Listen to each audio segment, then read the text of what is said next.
How exactly are people surprised that this image of Mr. Chedda is AI generated? Have you seen the mice at Cheesecake Factory? They don't wear suits and say nice things. They run between your feet while you're waiting for your crab cakes.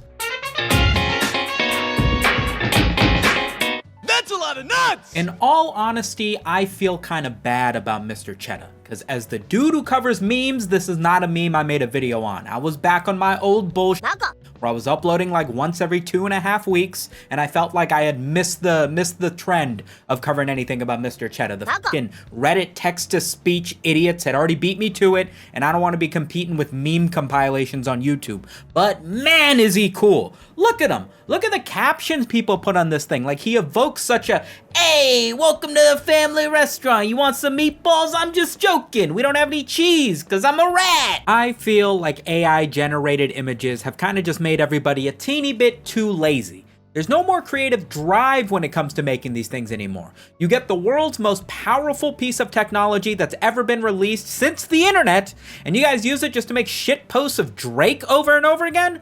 That's the best we could come up with? Mickey Mouse just came into the public domain. You know what people have done with that so far?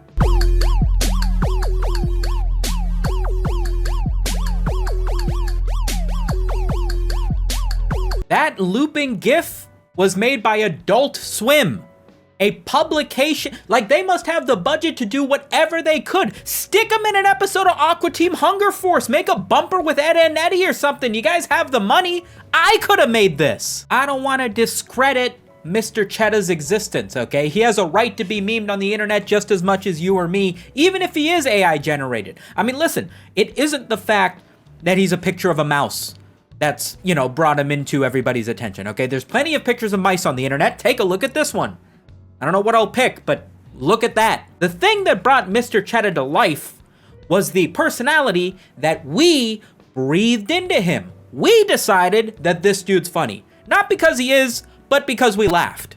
You come to me on the day of my daughter's cheesening. Like and subscribe. The best time to like Mr. Chedda is all the time. Transition. I bring up Mr. Chedda not just because I want to cash in on a trend that I missed out on, although there has been a bit of a resurgence since the discussion of supposedly everybody just now realizing that this isn't in fact a real picture of a mouse in a suit, but is in fact AI generated. It's because of this discussion that I have noticed, because of some posts that were retweeted onto my timeline, that the original creator, the dude who initially AI generated Mr. Chedda, is foaming at the mouth because he isn't a millionaire because he generated this meme. Yeah, dude, so awesome that everyone except me, the guy who generated it, is getting gangbuster likes and probably money, and I can't even legally pressure for legal compensation.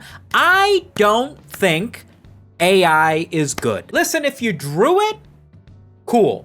But AI generation is you typing funny mouse in suit into a search prompt and then grabbing the image and throwing it onto Twitter.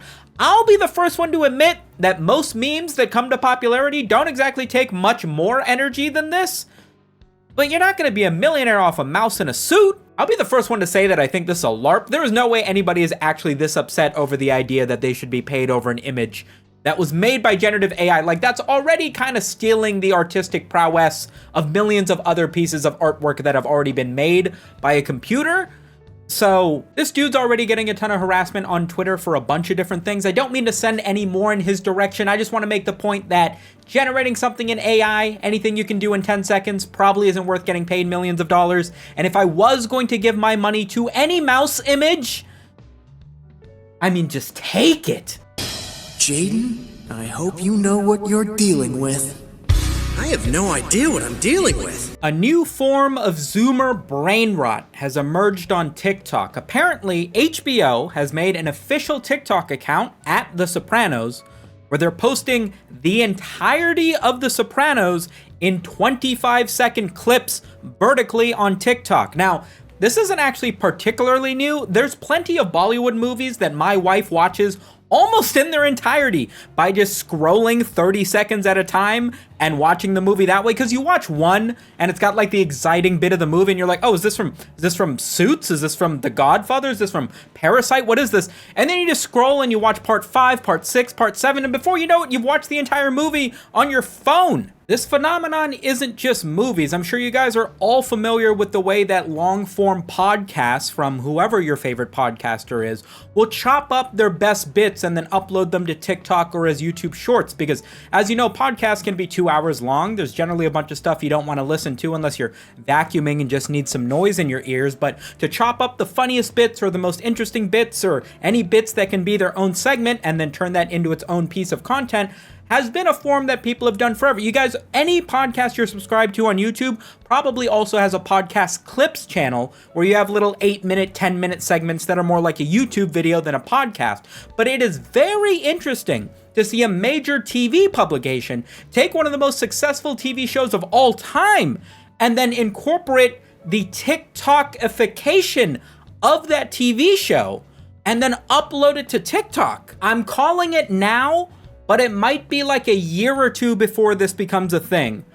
But I think if this goes the way that it's going, there's going to be like a TikTok premium streaming service that has the entire catalog of like Netflix, Hulu, HBO, whomever, and you're gonna pay fucking $8 a month to be able to scroll through 30-second clips of the latest episode of Game of Thrones or whatever, and I'm gonna lose my fucking mind. No. Wait. There is this video of this British woman upset about something, and in expressing her dissatisfaction with this thing, I laughed. I have just opened a tin of Quality Street for probably the 60th time in my life. And what I have found inside is this travesty. This is a travesty.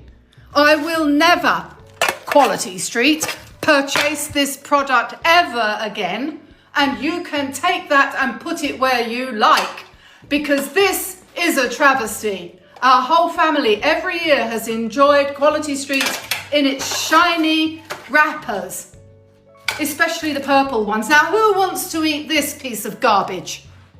Now here I was thinking that being upset that your candy no longer feels as festive as it did when you were a kid was a purely American thing, but no! Our friends over the pond are sharing in a similar travesty, and I think it's the funniest thing ever. I mean, I think it's horrible. Let's be fair. I don't even buy peanut M&Ms unless they're in Christmas packaging. That is a Christmas candy in my eyes. But the packaging for the things that you buy is like half the thing. You're telling me you'd buy Dark Magician if it wasn't holographic? Fuck no, I'd still jerk off to it, but I wouldn't buy it. There is some breaking news about a tunnel network discovered under a synagogue in New York City. There is footage of individuals that are members of the synagogue being upset with the police, while the police obviously didn't get a zoning permit or anything and have tried to shut this operation down. I don't think anybody knows why exactly they were digging a tunnel under the synagogue, but I know for a fact that there is simply no way this is going to be used responsibly. I wish there was something funny I could say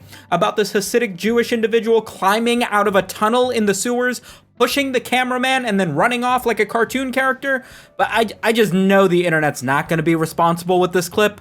According to the article on KnowYourMeme.com, the members of the synagogue were actually fighting with New York City police who were attempting to fill the tunnel with concrete, and they were ripping out wooden panels that they were using to try to keep the concrete where it is, effectively sabotaging the police's attempts to fill this tunnel, resulting in a riot.